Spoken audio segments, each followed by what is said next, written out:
Okay, there we Good go. morning, everybody. Oh, that's different. Well, we'll have to figure that out. Hey, good morning. Happy Saturday. We're trying out a couple new things here this morning, so just bear with us if we have some commentary or little notes or something we're going to talk about here. But hey, so um, Spoken Garden Live. Yay. We're here. It's 9 o'clock. Thanks for being here. We're Sean and Allison from Spoken Garden.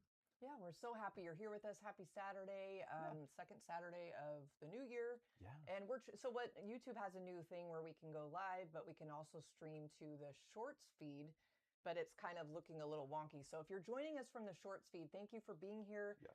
We would love to invite you to jump over to the full stream or full video if you so choose. Yeah. But hey, so today we are going to talk about small space gardening. We've got a little presentation we've put together because last week we asked you guys that were here with us what you wanted to see this year as far as live streaming, and you told us that you wanted us to do kind of a mix of things like we've done in the past, where there's a little Q&A, there's a little presentation on a specific subject, and then maybe just, kind of go back and forth and talk about gardening and some other stuff. So that's what we're doing. I know. And, that makes us so happy to hear from you guys that's helpful for you. And that's fun because it makes it fun for us too. And we can kind of right? We can just pick and choose and do some different things. Well, and we're here to be helpful. We're here to help you with gardening. And, if we can provide some type of information or maybe even a little bit of garden entertainment, that's what we want to do. So definitely. So good morning to Tracy and good morning Tracy. to Valerie. You Morning, guys are here with us already. So, and hi to everybody joining in. Let us know in the chat where you're joining us from. And we have a poll up right now to hear from you what seeds you've sown so far this year. Mm-hmm. So we're still kind of getting started with ours. But we have a large list. Yes. And as it always, keeps growing. I know. And, so kind of the topic today that we want to just chat with you guys about is small space gardening ideas. And I mean, for us, we're obviously borrowing space. We have limited space. So we really need to prioritize. Oh, yeah, big time. I'm kind of saying this out loud to tell myself. Yeah. Prioritize what actually needs to be sown and put everything else aside that you really want to sow. It's going to be a little tough for me, but it's going to be a challenge because we're already maxed out on the space where we are. And thank you, Julie, Allison's mom, for letting us garden in your yard. We're already maxed out, and so we have to kind of redo everything. We're going to have to restructure. We're going to have to reorganize, condense here, move things over there because of these new things we want to do this year. And so maybe you're the same way. Maybe you have very limited space, or you have limited space and you're maxed out. Maybe you have a lot of space, but you're still maxed out and you're wondering, what can I do to add more gardening or do new things, but keep what I already have in some way or fashion. So we're going to go over that today. Or just add a whole bunch of new things into the small space you already have and hope for the best. It's probably the worst idea, but that's not a good idea. But depends on your perspective, I guess. If you want a whole bunch of overflowing flowers and veggies, there you go. Yeah. So we'll see. We're saying they can't hear us. Oh, okay. Sorry, guys. Thanks for that. Thank you for the note on that. So here we go. Thank you for the audio help. You don't have to say that one. Okay. Thank you for the audio help. We're still waking up over here. Yes. So hopefully I just turned it up a little bit more. So let us know if that's a little bit better. Oh, Tracy said she can hear us. Okay, good. Okay. Thank you. Diane is, let us know Diane, maybe. Good morning, Diane. Hopefully it's working on your end because we would hate for you not to hear us. And Valerie mentioned she's got her volume all the way up. Can the audio go up on our end? Yeah, sure. Okay, we can definitely go up more. Tweak that. Sure, guys. Yeah, here, let us know how that is. That's up a lot more, actually. So Valerie, let us know. Yeah. So hopefully with that, hopefully you can hear us. So anyway, so today, small space gardening. But before we get into that, we wanted to talk about what's going on in our garden, and you can let us know in the chat what's going on in your garden. So for us, right now we're kind of we're using our little greenhouse as a little bit of storage area. Yeah. We've got some Manvia. No. What do we have in there? I can't even remember now. Mandevilla. Mangaves. We've got mangaves in there, and they're not really hard in our area. So we're keeping them in there to give them a little bit of protection from the from the cold. And also we've got some geraniums in there, and they're overwintering in there, which is nice. So the fun thing is things are in pots, so we can move them around the garden. And this is one of the main reasons, one of the benefits of having plants in containers. You can move them into a greenhouse to overwinter them. So we're doing that. Also in our greenhouse, we've got a whole bunch of like different kinds of organic fertilizers and soil from Espoma. And we got way too much of this stuff last year, and we haven't been able to use it all. So we want to make sure it doesn't stay out in the rain, or we don't have to put a tarp on it and not let the critters get to it. So that's in the greenhouse too. I know, and it's you guys maybe if you've been watching our videos for a bit, you've probably seen our little greenhouse. It's just like this little greenhouse kit. We ordered it on Amazon. We had a full greenhouse in our old yard that Sean built, and that was so much fun to have. But this is just a really great little tiny greenhouse to use. It's movable, you know, so if you need to, like, if you don't know if you have room for it in a certain area, you know, it's just fun to be able to, you can like take it apart, move it somewhere else. Yeah, definitely. There's a lot of, I guess what I'm getting at is there are a lot of benefits to having this little greenhouse in your, you know, this type of greenhouse. Because we were able to overwinter a lot of stuff in the last few years. Yeah, yeah, lavender and couple other kinds of plants. Yeah, definitely the begonias. Yeah, which definitely. was interesting. I mean, I don't think we did that. We've never done that in the past, so that was fun to do. I know, we had begonias come back. Who knew? Yeah. That was fun. So maybe we'll throw a similar greenhouse link in the chat or in the description for you to check out if you're wondering about it. We'll look for that and add that. Sure. But let's see, also coming up in our garden are our hellebores, our Lenten roses, and we're going to talk about those in a little bit later in this show. But they're so beautiful this time of year. It's always kind of a fun, refreshing change to see all the color of the hellebores, and then they themselves change color through the season and their growing kind of cycles. So we just love them. They're beautiful. We had a beautiful, huge old one in our old garden that we were able to bring part of with us, so we still have that. So that's really fun to see. Yeah. Well, and also I think last year we picked up a new one at the Tacoma Home and Garden Show. You saw one that caught your eye. Yeah, we got that one too. So it's still in its pot. I know they are. That we bought it in. So we have an Instagram video coming out today, and we'll probably put it up on YouTube as well. That shows you all the hellebores. Okay. And yeah, they're so pretty.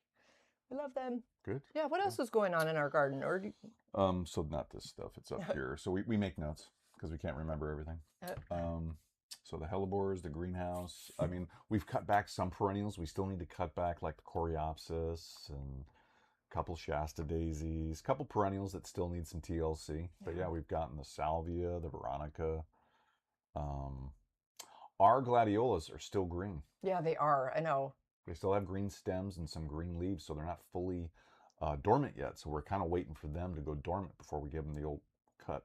So I know that's coming soon, but also I'm wondering if some of you in the Pacific Northwest and maybe elsewhere, like a lot of our fall bulbs are already starting to pop up. We've got hyacinth coming up. We have definitely daffodils. I don't know if we've seen, probably not, most of the tulips haven't come up yet that we've seen yet. I don't know, maybe they are now, but so that's kind of fun and, you know, exciting to track the growth, and seeing those pop up always just feels like, oh, spring's coming. It's coming. Oh yeah, it's coming. It's okay. Yeah. So okay, well. Yeah, well, what's going on with other people in the chat? Have they mentioned anything about their gardens? Yeah. I can't see it. That's why I'm asking. I'm in charge of this. She is in charge. Okay, so Valerie mentioned, we asked her what are some of your seeds that you've started, and Valerie mentioned poppies, sunflowers, stokesia. Oh, we love stokesia. Ooh, cool. Amaranth, and a few others. She's like, I can't remember right now, but there are more. That's great. That's a fun start to your season. Right on. Yeah. And Tracy, like us, hasn't started anything yet. We're getting there. Okay. Yeah. Hello to Budget Gardening Vita Loca. We know you have a bunch of seed sowing videos out, so good for you. You've got a lot of stuff started, it looks like. Then Tracy mentioned she's got hellebores, and they get sticky like aphid honeydew on them, and I can't seem to get rid of that. So they're kind of exuding like some kind of interesting. The leaves are exuding it? Yeah, let us know a little bit more about that, Tracy. We're not sure. Okay, and then let's see. We have a Gothic Park is the handle. We usually bring around 100 plants inside to overwinter them. Wow. we spent over $100 on flower seeds so far. You know, Oh gosh. totally get that. I mean, it seems like you see the seed packets and they're like, you know, $3 to $5, maybe $7 each. And you're like, I can buy so many. It depends on who you're buying them from and what varieties they are, because there are some that are like $15 or $20 for a seed pack. And it's like, you might get maybe 50 or so seeds, but it's just like, wow. It's like super specialty or like a specific color. Yeah, that they can get really, you're right. They can get very expensive. But I can see where that bill can get up really fast, because you're just like, I want that, I want that, I want that. Oh, definitely. Oh, I totally do that. So, well, cool though. That's fun. That is good fun. job. Yeah. Oh, Neri's here. Good morning and Happy New Year. Morning, Neri. Happy New Year. Yeah. Good to hear from you. Yeah, tell us what's going on in your garden. I think you're in Utah, if I remember right. Yeah. Yeah, that's a good memory. So good. Yeah, tell us what's going on in your garden. Let's see. Budget Gardening Vita Loco started wax begonias, zonal geraniums, pansies, and lettuce. Wow, so very that's good. A great start. Yeah, wow. Pansies are on our list soon. We're gonna be doing those soon. Okay, so yeah, that's really fun. Thank you guys for jumping in. Yeah, that's really fun to hear about what you guys are growing and what's happening. Yeah, definitely. Yeah. So I know before she's got us very organized, so we're on a schedule. What's going on? Oh, I thought you were going to say something. Okay. So really quick before we jump into what we're going to talk about today, which is small space gardening, we wanted to mention to you that we have used Crescent Garden containers for many years, and we just want to let you know that they are wonderful containers. They have self-watering technology. They have double-walled containers, which we just started using last year, and they have been great. Our plants have actually responded really well to them. And if you want to know more about that, let us know in the chat and we can talk a little bit more about that. But I mean, they have a lot of different innovative designs, shapes, textures, sizes, really great company. And a lot of their pots are made from recycled or upcycled different kinds of plastic material. So they're actually doing a lot of good for the environment too. So if you want, go ahead and check them out. Go ahead and check them out at crescentgarden.com. And you can we have a coupon code with them because they're really cool people. They're really great people. You can get 15% off your purchase, which basically takes care of tax and then some, which is really good. Who wants to pay tax all the time? And so Spoken Garden 15 at checkout, and that'll get you your 15% off. So yeah, definitely go check them out at crescentgarden.com. Yeah, and we'll have that in the description as well if you need to click on that later. But thank you, Crescent Garden, for partnering with us for so many years. You guys have been amazing, and we look forward to showing you guys highlighting some more of their cool containers. So those will be coming up soon. Nope, definitely. Yeah. So with that, let's get into it's Q&A. Sorry, Hey, Q&A. Q&A. Cool. Well, let's talk about Tracy's hellebore, the sticky stuff. Oh, okay. She mentioned that they start off fine, but as the season goes on, they have that sticky film on them, and she's tried treating them for aphids, but nothing works. Okay. Well, so Tracy, I need to ask you, have you physically seen the aphids on them? Or is it just you're not seeing the aphids, but you're getting this film anyway? Yeah. Because that can make a difference. So if you can let us know in the chat, if you're physically seeing the aphids or any other insects, that would be good. That'd be really good. Okay. So we'll come back to you in just a minute. Okay, so first question is from the handle LaBelle22. This is about the Vermillionaire firecracker plant from Proven Winners, which we've been growing for years at overwinters in our garden in containers.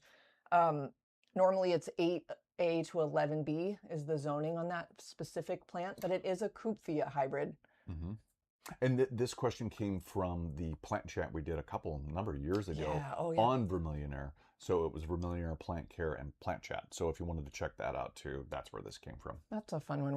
We need to start doing our plant chats again. Yeah, those are fun. We're going to do that, you guys. Okay, so the question is, they're asking, they left their plant outside and they didn't bring it in, and it doesn't look dead. And now they're wondering what to do because, like, do they need to prune it? Will it grow back? Like, what recommendations or thoughts do we have on that? Okay. What do you well, think? So it's in zones 8A through 11B. It's considered a perennial. Any other zones besides that, it's supposed to be treated as an annual, and that's directly from provenwinners.com, who grows this and sells it also online. So I would say I would treat this as any other perennial that might be either a tender perennial or something you're going to overwinter that usually isn't hardy in your area. And that would be to try to protect it, try to bring it in or bring it up next to a building. Yeah. If you can, protect it somehow. And if you can also mulch around the base of it to give some insulation around those roots on the top anyway, that would be helpful too, with especially a lot of cold, a lot of snow, a lot of ice. So, excuse me, as far as pruning it back or cutting on it right now, I wouldn't do it because it's dormant and you don't want to open up any of those tissues to the cold weather because that'll lead to more damage and more disease or just death of the plant and on that tissue next to and leading down the stem where you made that cut. So I would leave it alone, just like if it was a mum or even a geranium. I wouldn't cut them back right now, especially if they're still outside or they're going to be exposed to anything close to or at freezing temperatures, because you don't want to run the risk of having further damage and death. So just leave them alone, but try to bring them up towards your house or inside if you can. A heated garage or an attached garage that's unheated that still gets residual heat would be really good. When to prune them? Prune them when you start seeing that regrowth in the spring or close to spring, whenever that happens. When the plant starts waking up, don't prune it right now if you don't need to. And I would say don't do it, especially if it's outside and it's still up in those temperatures exposed to the weather. So that's what I would say. That's good. Yeah. Hope Yeah. that helps you. Yeah. Again, Label 22. Yeah. So one more question here that we'll, let's see. Well, actually, there's two. I just wrote it down there. Okay. Oh, this is a fun one. So chamomile seeds. Now this is regarding, we just put up a short, was that yesterday? Yeah. Goodness. So there was a short we just put up. We have a lot of cold, moist stratification going on around here. So we've got a lot of our seeds, of course, because they're perennials. So a question came up from La Luna 25 about, do chamomile seeds need a cold, moist stratification? Mm-hmm. So do you know anything about that? Well, so I didn't know off the top of my head, so I had to look it up because we've never actually grown those before, but they do. And this is according to not only EdenBrothers.com, who we partner with and have done some work with, but also according to Uncle Google. Uncle Google. Who pulled it from a bunch of different sources, different seed companies. So we always make sure to vet. If we don't know something when we look it up, we make sure to vet it, make sure it's true, reliable sources. So anyway, yes, they need cold stratification. They need the moist, cold stratification. Now, and that's for if you're going to sow them indoors, that's what you need to do. And I didn't read how many weeks of it they need. It could be specific to the specific kind of chamomile, because there's German chamomile, there's Roman chamomile, there's other kinds of chamomile too. So it might be more specific for how long you need to do the cold stratification, depending on the kind of chamomile you're growing. Now, if you're growing them outside, you can, it says, at least at Eden Brothers for the German chamomile, sow them outdoors in the late fall, but after your first hard frost. So when you sow them, they don't germinate because it'll be too cold and you don't run the risk of having, death of newly grown seedlings out there. But if you sow them in the fall or winter, you could probably do it right now. They will get that cold stratification. They'll get the moisture too, especially around here with all the rain we've been getting. Yeah. And how cold it's gotten. They'll get that moist, cold stratification, and that's fine. And then in the spring, when it starts heating up, those seeds, like many other different kinds of perennial seeds, will start to germinate at the appropriate time because they've gotten that cold treatment with the moisture. Okay. So yeah. That's a fun one. Yeah, chamomile is something in the future when we have a little more space that I'd like to try growing. Oh yeah, yeah. We'll add that to our future list. Good tea too. Yeah, that's not my favorite tea. Yeah. Isn't that interesting? Do you like it? The taste isn't. I mean, sometimes the taste isn't that great, but it can be a little strong or whatever. But I mean, if you want to fall asleep or get relaxed, chamomile is one way to go. That's what I've heard. I know for some reason I'm a tea drinker. You guys probably know that. Coffee drinker, tea drinker. I'm not a chamomile fan, and I don't know. I'm just. I'll try again. If we grow our own and then try it that way, maybe I'll like it. Sure. That makes a difference sometimes. Yeah, that'd be good. That'd be fun. Good. And the last question before we move forward is about Dusty Miller and about pruning it. Oh, yeah. Like where and how to prune it. And I'm thinking that might be a good video.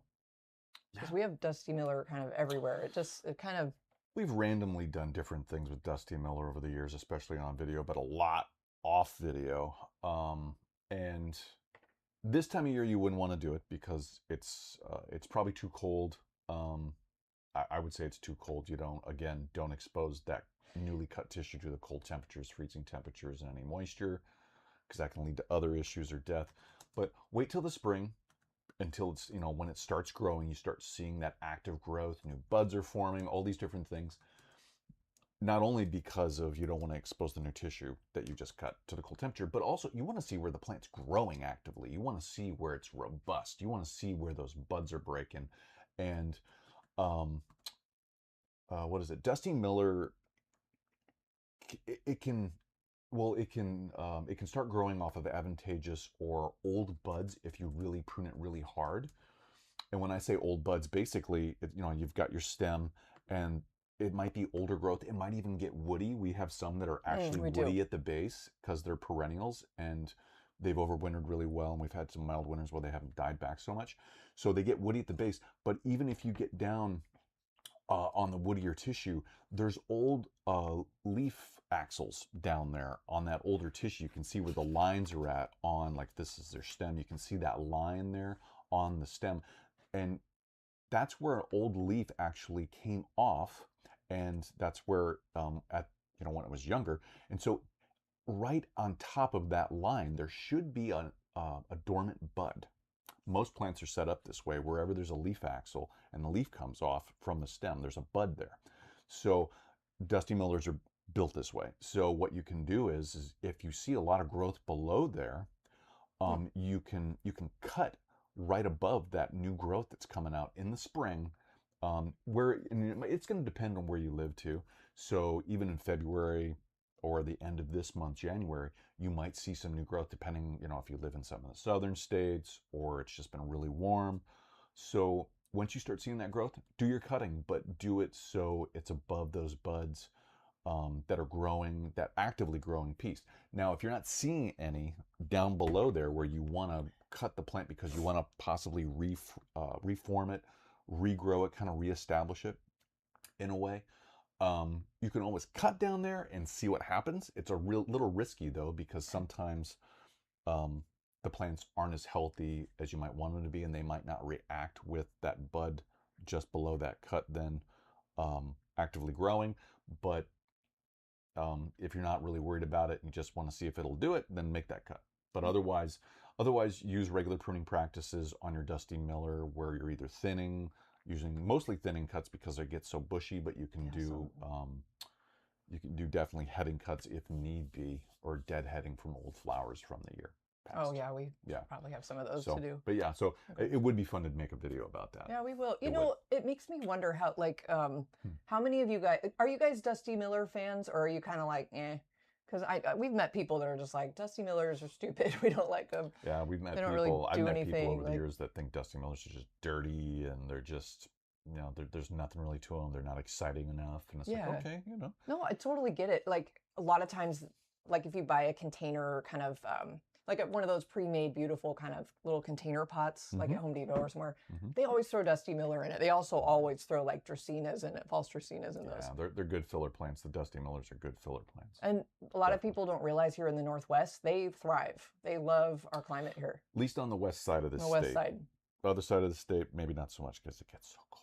I think I personally think they're really pretty. I think they add a lot of texture, especially we've got a really fun silver swirl kind of dusty hybrid. But I don't know. I just think that the silver color is really pretty. Yes, it's very pretty. Yeah, I like it how it contrasts all the bright and dark green leaves that you can grow around it with other plants. Now, to make sure though, to be super to the point on this, silver swirl is definitely a different plant than regular Dusty Miller. It grows differently. I'm glad you said that. So it grows slightly differently or a lot differently depending on which Dusty Miller you're growing. So be aware of that. That's true. So, I know. I'm glad you said that because I always lump them all in together because they all look similar. Well, they do. It looks like a Dusty Miller, and it's a Dusty Miller cousin, hybrid cousin. We could say that. It's definitely a hybrid. So, but they're beautiful, and that's from Darwin Perennials, isn't it? The silver swirl. Yes. Yeah. Yeah. Yeah. And we have those lived over and they're fine. Yeah, they're doing really well. We'll have to do some TLC on those this spring. See what's. So, okay, some people, we've got some weigh-ins on Dusty's. Oh, cool. Budget Gardening Vita Loca likes Dusty Miller, and so does cool. Tracy. Very cool. Valerie's kind of like, nah, I get it. I mean, there are some people that are just like flat out like, I hate Dusty Miller, get it out of the garden. Yeah. So, you know, teach their own. I mean, whatever. It has its uses. It's fun to think about. Yeah, it's a good, useful plant. Oh, I didn't realize, Valerie, that you wrote Milkers, not Millers. So, no worries. That's a good one. Dusty Milker. Hey, that's funny. Hey, new plant plant there. Cool. The handle Rah like a dragon, or like a dragon, I think. I don't know if I said that right. They were talking about, they jumped in, so hi and welcome. Good morning. And they were planting roses in the desert of Zone B. And I asked from us what kind of roses. So Delish and Heroin de Bryant from Heirloom Roses, and Amber Rose, Quicksilver, Climbing Rose from Antique Rose. Sounds great. So Very cool. You know, roses, I am slowly warming up to liking roses. It's not that I hated them, but we just weren't fans of roses. In our climate, they can be super finicky. There's a lot of diseases. There's still, even the newer genetics of all the breeding, they're still susceptible to a lot of diseases out here in the Pacific Northwest on the west side of Washington State. So they are still finicky out here. They're not as finicky as they used to be. And plus, I've never liked thorny plants. So, I mean, yeah, but anyway. I get it. There are people that are fanatical, I should say, about roses. Like, they have 5 million roses in their yard and that's all they grow. And I get it. They are gorgeous. And they're just so finicky sometimes. And it's just like, we don't have time like to deal with a plant that needs that much maintenance. Totally. Right. And well, the 3 different roses that we have, one from Proven Winners, which is the honey apricot rose. So beautiful. Right. Oh, and then I have to double check because I can't remember all the plants. No, you got it right. And then we have two newer ones from, is it Bailey? No, yeah, Bailey. Well, it's Easy Elegance. Easy Elegance. Easy Elegance roses. And I can't remember the specific names. We've got one's called Sunrise Sunset, which is gorgeous. Oh, yeah. And the other one is called All the Rage. All the Rage, yes. Thank you. Yes. And well, I just wanted to mention all 3 of those roses, whether it's Easy Elegance or Proven Winners, they have been wonderful to grow. We've seen a little bit of powdery mildew on all of them, but that's not the plant's fault. It's because our climate is so humid and so overcast, and it gets to be perfect in the mid to late summer here for powdery mildew to spread everywhere because of our climate. So that's not the plant's fault. And we've seen minimal, as far as I can remember, like black spot, bacterial black spot or anything like that. We've seen minimal of that on any of those roses. And those have actually been pretty much a joy to grow because they're so prolific. They flower just continuously all summer. And it's just not millions of flowers, but there's a lot. And it just keeps going and going and going. It's wonderful. So anyway, I just wanted to plug those 2 companies and those roses. You know, I love that you brought that up because really that's what's kind of turned me into like, okay, I could maybe like roses. You know, I mean, again, I love them. I think they're beautiful, but just not to grow for us. But we are growing. We forgot we have one more rose. We do? We have a brand new rose coming out from Proven Winners this coming year. So it's called Reminiscent Yellow. And it did bloom once. We haven't planted it yet. It's still kind of in its like pot. Sorry guys, where is it? It's over. Sorry. It's over in our nursery, like with all the other perennials. Sorry guys, excuse me. Oh, it's in the nursery. Okay. We actually have a whole bunch of new hydrangeas to show you guys. I'm like dying to get these planted. Like Again, we got to find out where are they going to go? Fit them. But we have another rose. That's cool. We have another. It's a beautiful. And I've always kind of had this thing for yellow flowers. I don't know why. I just love yellow flowers. So this yellow rose is, it had a couple beautiful blooms that I think these got shipped to us in last June. So anyway, we'll show you guys. It was later than that. Maybe it was later. It might have been July. Or August, because we had a whole shipment of those perennials, and they've just been sitting there. It was kind of a blur. But we will show you guys. So I love that Tracy commented about roses in general. They are finicky, but she still fusses with them and has fun. So that's great that they bring you some joy. You know, and I've noticed too, I can just speak for me, but maybe you'd agree with me, but going to a rose garden, I'm very grateful and appreciative of going to a rose garden where people just, they can grow these phenomenally, and it's wonderful to go to and see. But for me to take care of just nothing but roses or a rose garden area, it's too much work. There's so many other things I want to grow and give my attention to, but when I go to a rose garden, I can truly appreciate it. And Valerie completely agrees with you because she commented she loves roses in other people's gardens, especially if they're fragrant, but they're too fussy for her. Right? Which I totally, I agree with that too. And this is fun that you said rose garden, because I've been wanting us to get down to the Portland Rose Garden, which is not too far for all of us up here in the Pacific North or the Western Washington. Yeah. But they have a whole bunch of easy elegance roses growing, and a lot of other companies as well. And I've heard really good things about that rose garden. I'd like to see it too someday, but I think we need to just postpone that for safety wise. Well, because I don't remember where it is in the city. But I don't either. But Portland is not the most safe. Yeah, we don't need to. So we're not going to go. We're not going to go into any of that right now. Safety first. But I do want us to get down there, and I highly recommend. I've heard nothing but good things. Okay, so we are going to start talking about small space gardening because that's why we're here today. That's what we want to do. So if you guys have any, start thinking of your small space gardening ideas. If you're growing in a similar kind of limited space, or you want to add more to what you already have, but it's kind of getting crowded, like what ideas are you thinking about? What projects maybe are you kind of thinking about adding to your garden this year, or constructing, or what do you, just let us know in the chat, because we're going to be talking a lot about that, right? Yeah, exactly. Because we have some ideas. So of course we do. Yeah, we're going to show you and talk to you about them. Yay. So here we go. Okay, so small space gardening. What's going on? Oh, vertical feed. The vertical feed. It's interesting. Yeah, again, like Allison said before at the beginning, if you're watching us on the vertical feed, like on shorts, on your shorts feed, click over to the live. I think there's a button on there I've seen before that I've, when I've been scrolling through for the live. Click over, come to the live, to the landscape, the full video. Because you're going to get a much better experience, and you're going to be able to see us and more of the screen. So just saying. They're probably assuming it's just one person talking live, but then they'd be like right in the center here. Yeah, YouTube's doing its best. This is a new feature on the streaming that we're trying out. So if you're on that section, if you're on that stream, sorry you're seeing what you're seeing, but there's nothing we can do about it. I know. So yeah, just click on through. So here we go. So this is, we wanted to make sure we're doing this by week. We're trying to track this a little bit better to keep ourselves on track. So week 2 of our lives in the new year, small space gardening. This is really fun because whether you have a patio, whether you have a small garden, a small backyard, maybe it's a little postage stamp, or you got a huge garden, you still have limited space. We all do. It's just not never ending, which I would love to have never ending garden space, let me tell you. But so no matter whether you have a patio, a postage stamp, or even like 10 acres, you're always going to run out of space. And small space gardening is a fun way to look at the space you have and to use it in a lot of different ways. Yeah. And kind of the main thing that I think of is going vertical with small spaces, right? Because I mean, there's so much unused space just going up.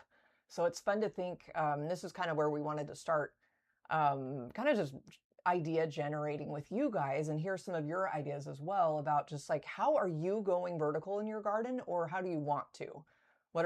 There's hanging baskets that, you can hang. There are so many plants that have been bred to hang, and trail. Not only flower, but produce tomatoes and even small like squash, and pumpkin, and there's a whole bunch of different kinds of plants now that you can grab, that you can grow from just hanging baskets. But also the vertical gardeners. I know, those are fun. The vertical wall gardeners, or if you have an actual vertical garden, like it's basically like a plant stand that we have.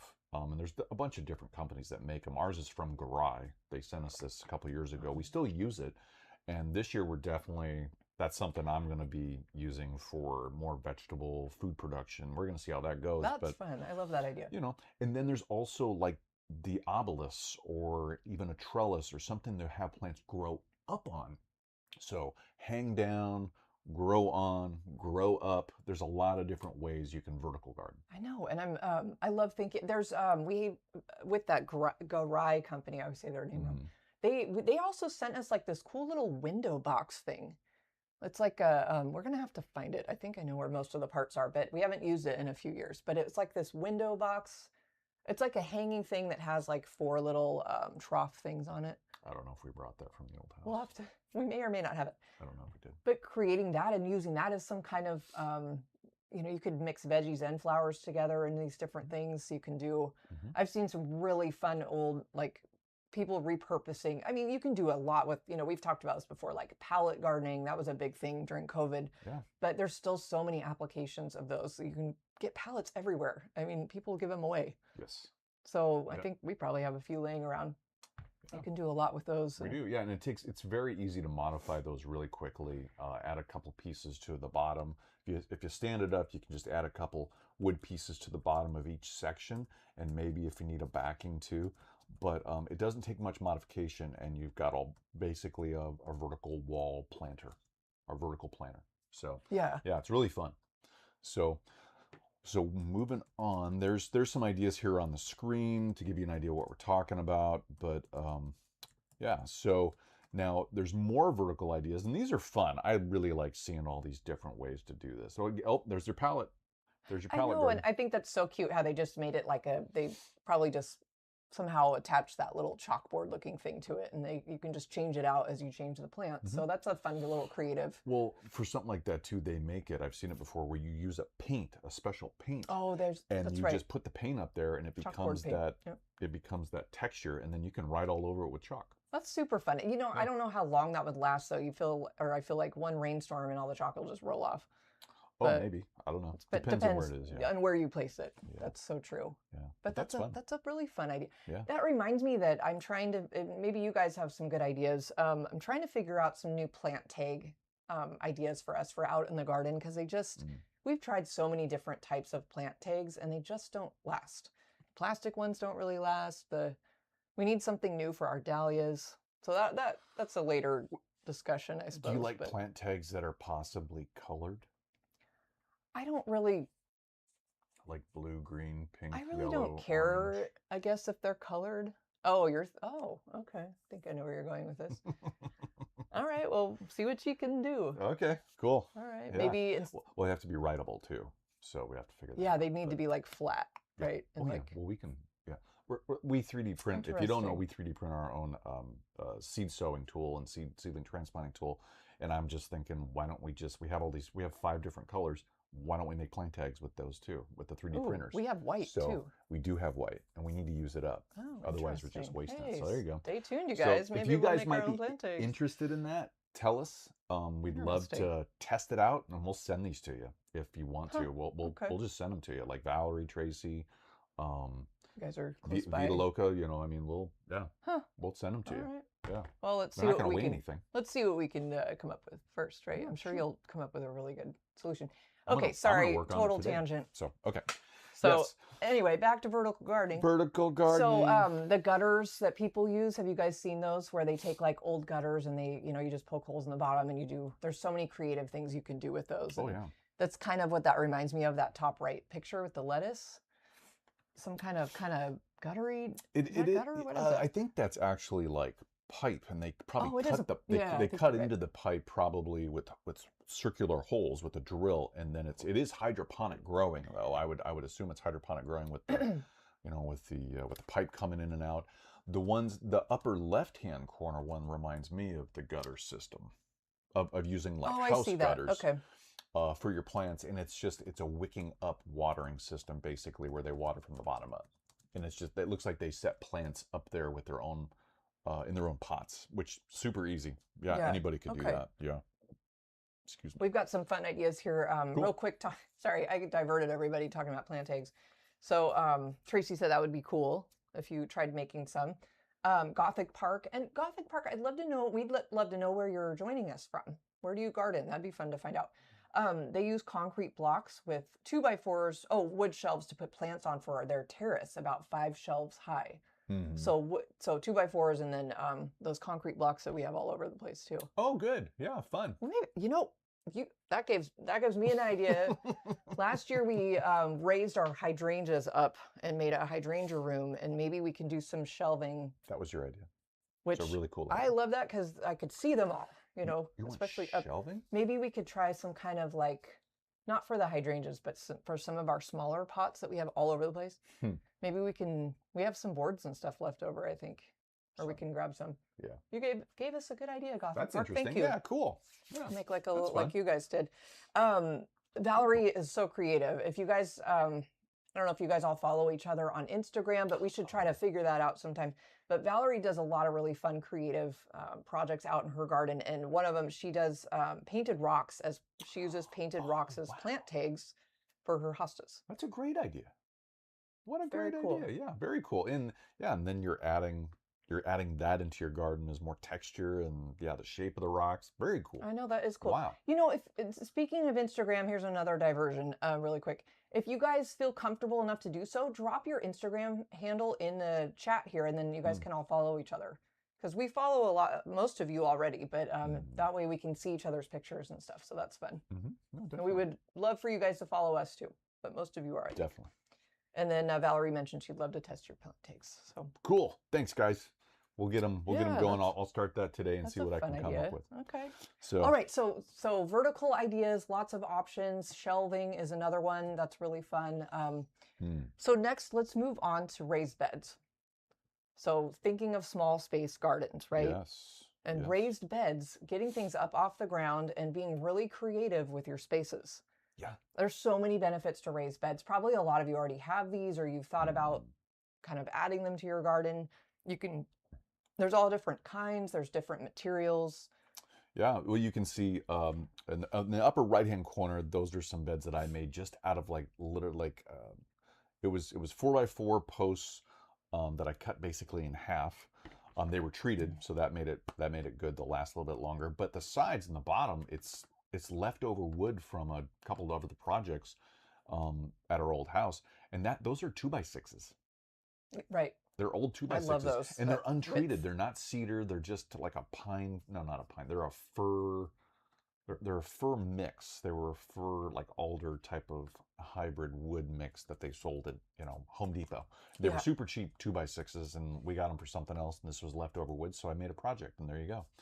And these are up off the ground at least 3 feet up, so we don't even need to like stoop over in them and work in them if we need to. It's just right there for us, and we're both pretty tall people, or little taller than average, we'll say. And so, but that was a fun project, and that makes it easy to garden. And you can plant underneath it. You can have things trailing over. I think I made 4 of these. I think. And one of them, I love them. And one of them, you planted nasturtiums that just trailed over. It's like this carpet of nasturtiums that trailed over. Was that last year? Nasturtiums just go everywhere. I mean, but so it was beautiful. It was pretty. It was a fun use of space. Planted underneath, I think our wasn't that our lavender? Was that our blonde lavender? Which we need to. It worked great. I'm just saying, nice use of space. I do love those raised beds. I would love for us to build more of those when we can. Sure. They're all we've had them for about 6 years now, I believe. I built them, I think, in 21. Oh, okay. Sorry. Well, 5 years. But they're all, some of the bottoms are falling out. Literally falling out. 3 out of the 4 now, I think. Yeah. And I'm so bummed to say, I'm like, can we reclaim any of the wood to use for other projects?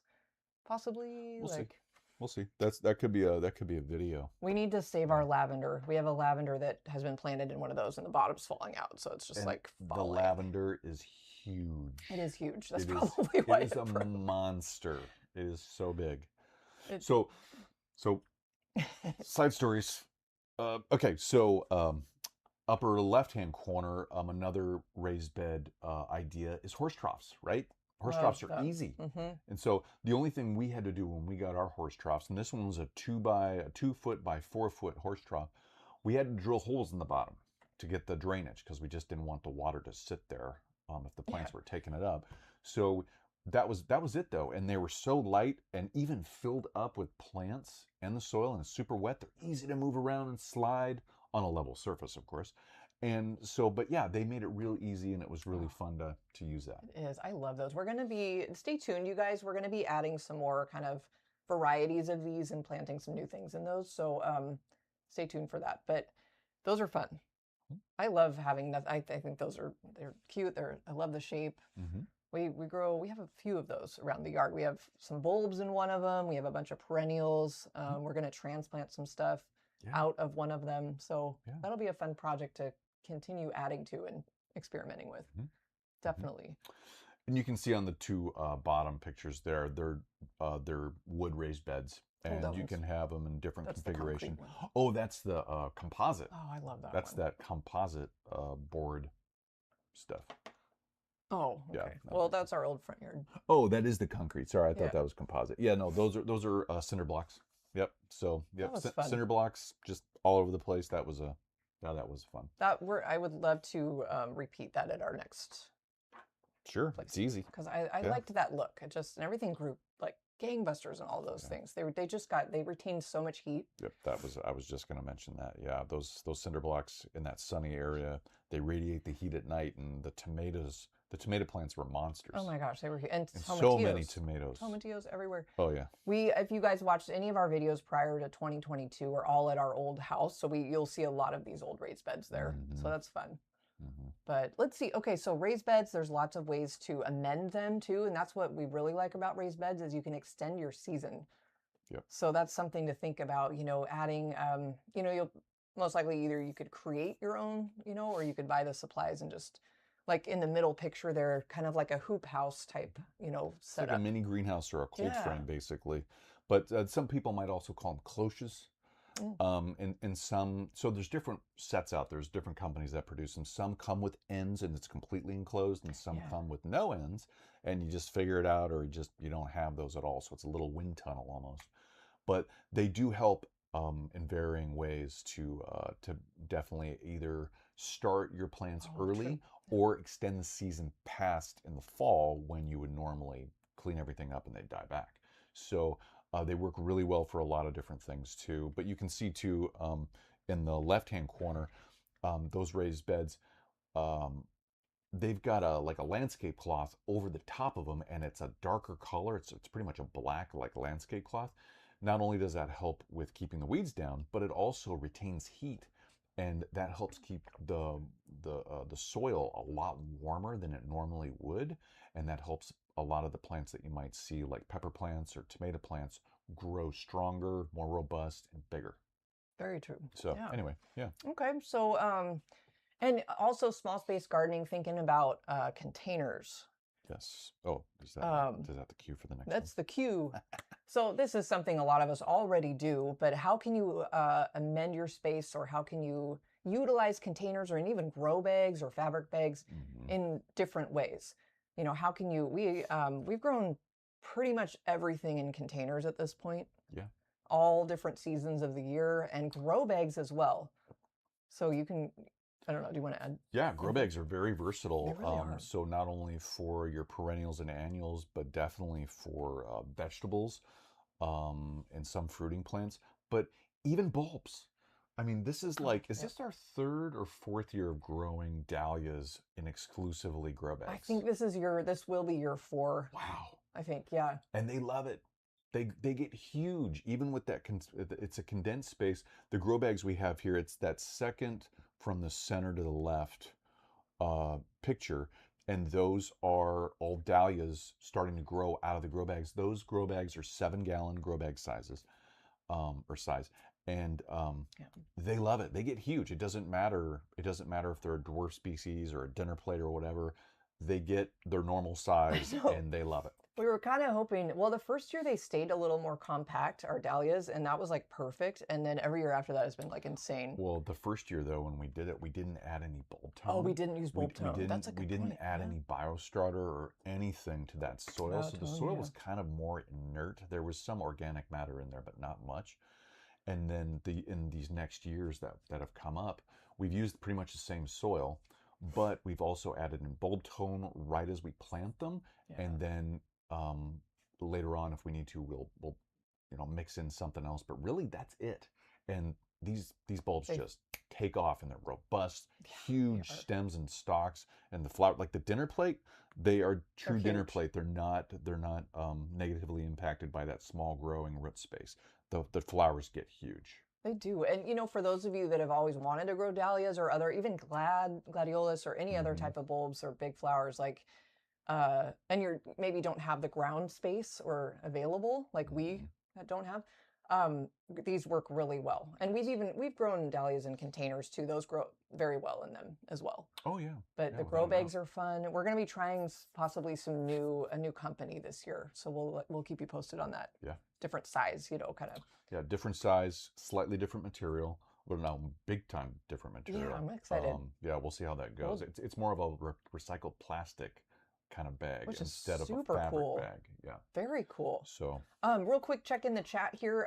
Gothic Park mentioned we'd asked like, where are you located? They said they're in Hot Springs, Arkansas, Zone 8. Okay. And they're going to use concrete blocks for their raised beds. Very cool. So very cool. Very cool. Valerie, who is so creative, she found a free file cabinet and used that as a raised bed. Really? She removed the drawers and the hardware and drilled holes in the bottom. That is so cool. What a great idea. That's a fun idea. Yeah. She said it was a perfect height for her.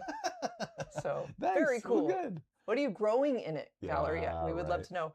And Tracy, they're right with you. She said Tracy's whole garden is containers. It's all containers. Very cool. So you've learned a lot, as we have, right? Just managing and growing everything in containers. And if you've never grown in containers before and you switch over to them, or you go completely all containers, the learning curve is a little steep at first, but you figure it out, especially with your own garden and the different spaces you have in your garden. Yeah, it's fun. It's a lot. It's really fun. Yeah. And I'll come back to. Do you want me to move on? Yeah, let's. I think there's one more slide, a couple more slides here. A couple more, yeah. So we'll kind of get through these. Some more container inspo, just some other ideas to kind of get you thinking if you're considering, you know, I love terracotta. We both do. Terracotta containers are beautiful. They add kind of just this fun feel to your garden. The herbs grow really well in them because of the porous kind of material of the containers. Definitely. There is some care with those containers though, so you can't just set them and forget them. No. They really don't do well outside over winter. If they're true terracotta, clay terracotta pots. Now there's the faux terracotta, which are literally like plastic or resin. So that you can handle those like any other plastic pot. But yeah, if they're the clay terracottas, you definitely have to protect them from frost and freezing temperatures, because if they have that moisture in those pores of the pot, as it freezes, the moisture will expand. You know, water expands when it gets cold, and that'll crack your pot. It'll destroy it. Especially if it's over and over and over again, even within 1 year, it can definitely ruin the structure of that clay. We've forgotten pots outside and learned that the hard way, right? Oh yeah, we still have a couple. It happens to all of us. Yeah, we still have a couple. We have a few out in the yard still. We need to move. But for the most part, though, I love I'm kind of circling back to Crescent Garden. We kind of a lot of the containers we've used from them look like terracotta, but they're actually made of that strong resin that's like a recycled plastic, basically, and they last forever. And you don't have to bring them inside. Something I will say about something I will say about terracotta clay pots is that if you have any specific plants that are sensitive to like super alkaline or salty soils, or if you want to watch that, those pots are really great for those types of plants, because you will see come out of those pots from their drainage in the water over time, that's salt. If you have a white buildup or like a gray kind of buildup on the outside of that pot after you've used it, you know, for maybe 6 months to a year or whatever, and the water's evaporating through the pores out of the side of the pot, it'll deposit as it evaporates that salt or the alkaline whatever's in the water and the soil, and you can see exactly, possibly, well, not exactly, but you can see possibly that there's some issue with salt accumulation or some type of high alkalinity or other mineral in your water or your soil that could be hurting your plant if the plant is sensitive to that. So these terracotta these terracotta pots work well for those types of plants. Nothing off the top of my head comes off. Well, I guess like a rhodie.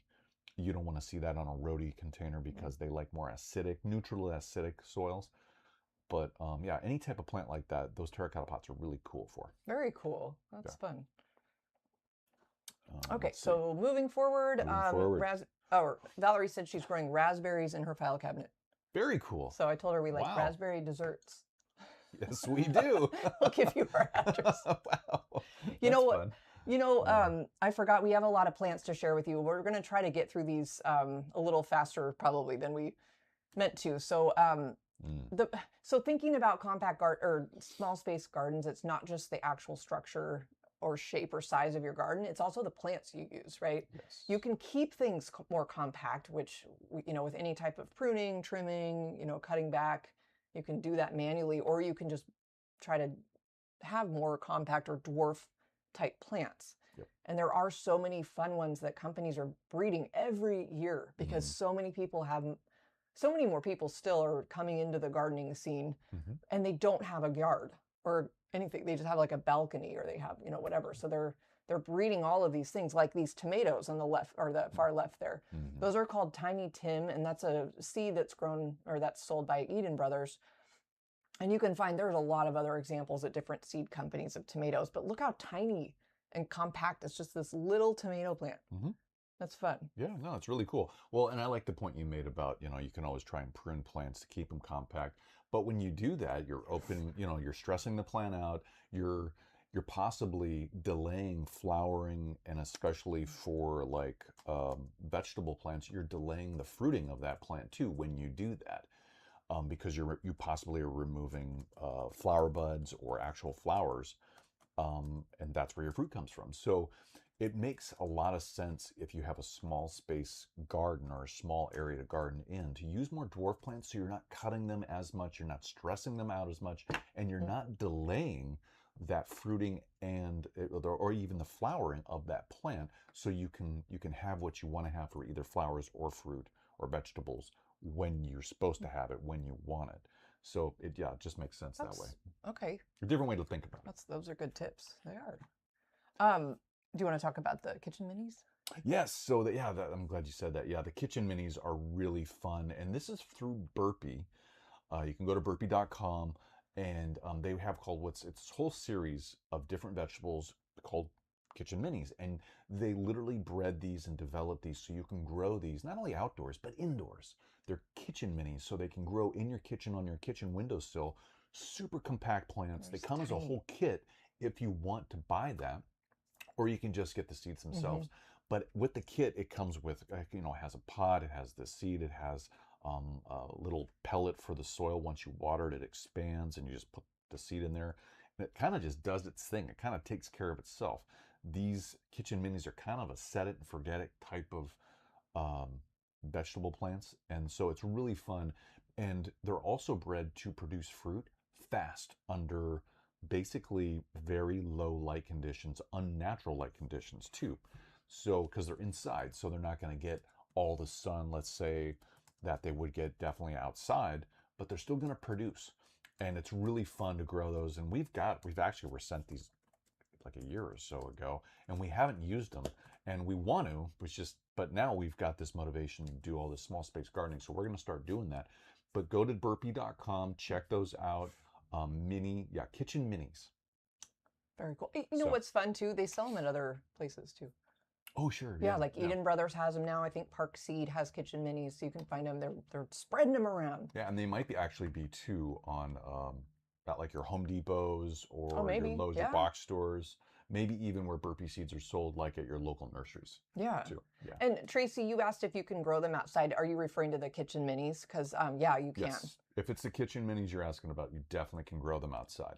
In the right season, right? I mean, it's the same seasons as all the other plants. Yeah. But inside, you can grow them any time of year. So just some options. Really quick before you change that slide, there's a fun banana plant. Now, fast-growing trees. Excuse me. You okay? Fastgrowingtrees.com. We've had a lot of friends in the garden industry use or get trees from them. We never have because we don't have any room yet. But they have a really fun dwarf banana tree that apparently produces bananas like within the first year. So that's fun. So you can see that up there. And then on the far right there, we've grown this before. These are called Potapeño peppers. They're bred to be a hanging basket pepper plant. that you can grow from seed now. I don't know if they have them out in plant form in some of the bigger box stores yet, but this was an AAS winner a couple years ago, and I think 2021. Oh, good. Okay. Just thought I was making that up for a minute. But those were fun to grow. We did produce a couple peppers that we could eat, but we would like to grow. I think we still might have seeds of those. Cool. Well, we're growing them. We'll have to look at that. Oh, and by the way, if you're a pepper loving person, Mike's Pepper Seeds on Etsy. Yeah. Go check him out. He has peppers in different shapes, colors, sizes. It'll blow your mind what Mike's Pepper Seeds has. Just wanted to mention Mike's Pepper Seeds. So, there you go. Thank you. Yeah.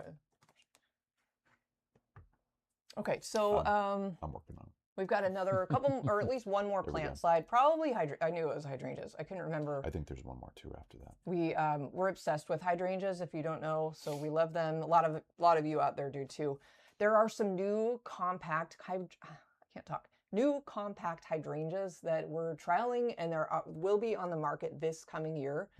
One of them is called Dream Cloud. Oh.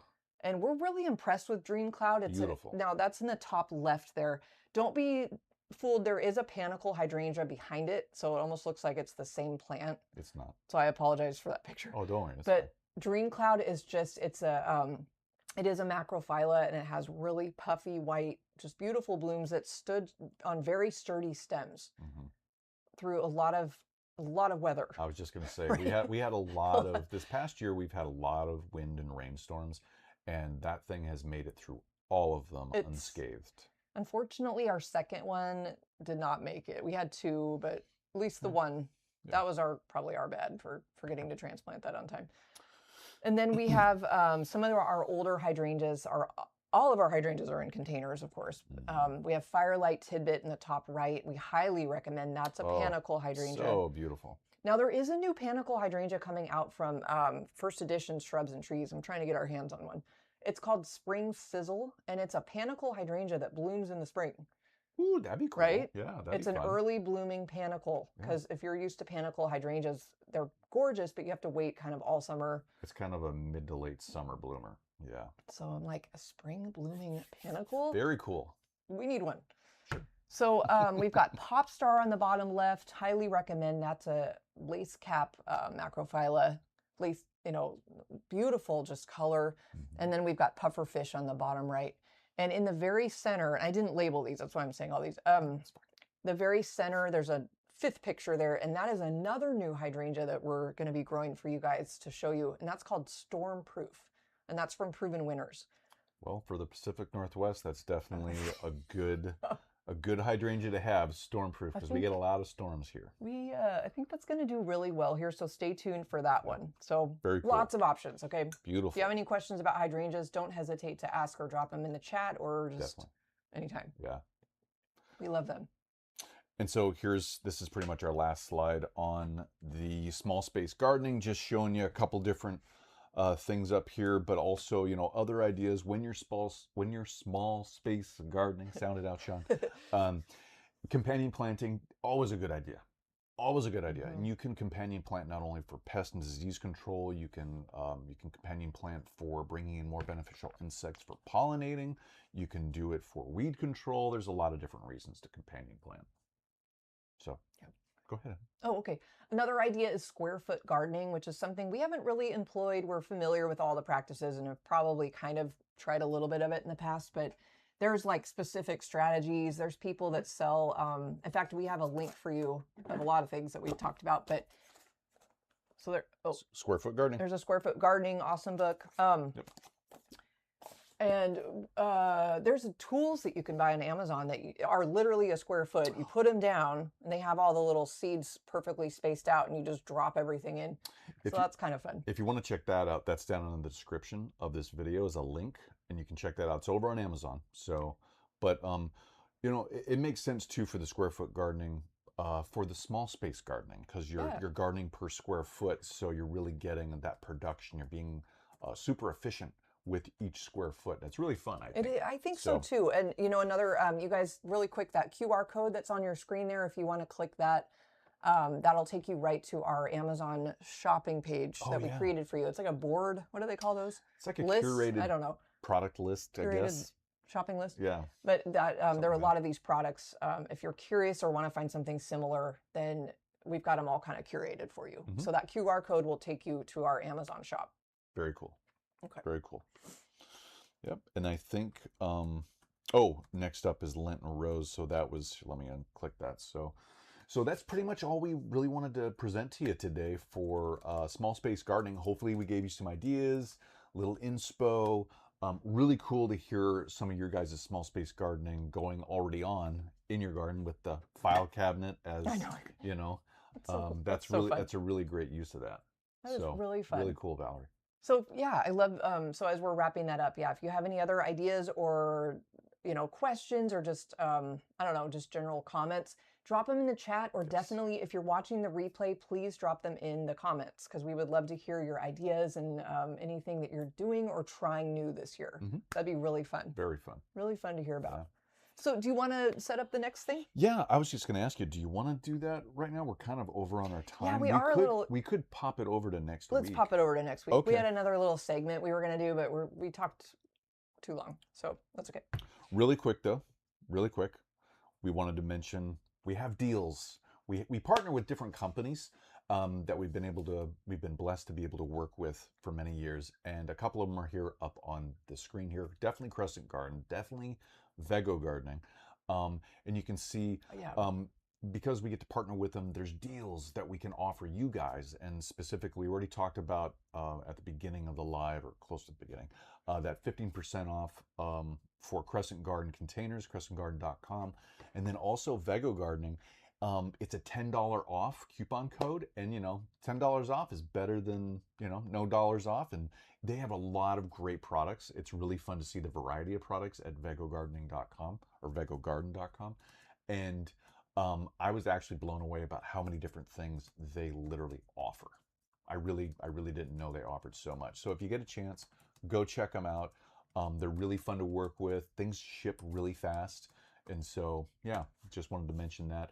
And then also, Allison's got us a coupon or QR code up here for our deals page over on Amazon and their daily garden deals. I don't know if you know this. I didn't know this until a couple weeks ago. Sorry, I'll get it straight. More coffee for me. A couple weeks ago, I found out that Amazon has daily deals on all sorts of stuff, but definitely garden products, different garden supplies and tools and stuff. So if you scan that QR code, I'm all about the coupons. You'll go there and you'll see so many things, and they've got like 85% off stuff. They've got 50% off, 35% off. It's pretty cool. Yeah, so definitely check it out. Let us know what you think, and if you find some fun things on there. Yeah. So yeah, so a lot of those links will be in our description as well. And we're going to make ourselves full size here. Going full size. See you again. We're not little tiny box anymore. But yeah, you guys, we want to thank you for being here. Somebody asked in the chat if this is a weekly thing, our show, and yes, it is. And we would love for you guys to join us. We're definitely here again on Saturdays. We kind of we basically took last year off for a lot of reasons, and we were a little sporadic a few times before that, but we're so excited to just make this, just be here with you guys every Saturday. So every Saturday at 9 Pacific, we are here live. And if we're not able to, for whatever reason, we will let you know in advance. We'll put a post out or, something. Yeah. So, but this has been really fun. Again, I hope you got something out of the small space gardening presentation. Yeah, we'll be back next week at 9 a.m. on Saturday. If you're seeing this in the replay, definitely leave your comments and questions down below. We'd love to hear from you. Thank you, everybody who's here live with us, and all the different comments and all the interactions. Really cool. It's been really fun. I know, we're so thankful. Thank you, Budget Gardening Vita Loca says, always love your lives. Thank you for doing these. Thank you. Thank you. We love that. We're still kind of getting back in the groove a little bit, right? But it's coming together. And I just dropped the show link for next week's live. We're going to be talking about compact tomatoes and peppers, and some of the choices that might work for you that maybe you hopefully would work for your garden. Yeah. And we'll have a couple of them we're going to be growing this year to let you know what we're going to be growing. Yeah, that'll be fun. Yeah. So definitely join us live next week. Set a reminder, and then you won't forget. You have that bell notification. Yeah. Yeah. So I guess. Yeah. Yeah. With that. Yeah, that's it. Thanks for being here, guys. We'll see you next week or sooner with some newer videos coming out. And so yeah, have a great weekend. Have a great weekend, everybody. Bye. Bye. Thanks for joining us.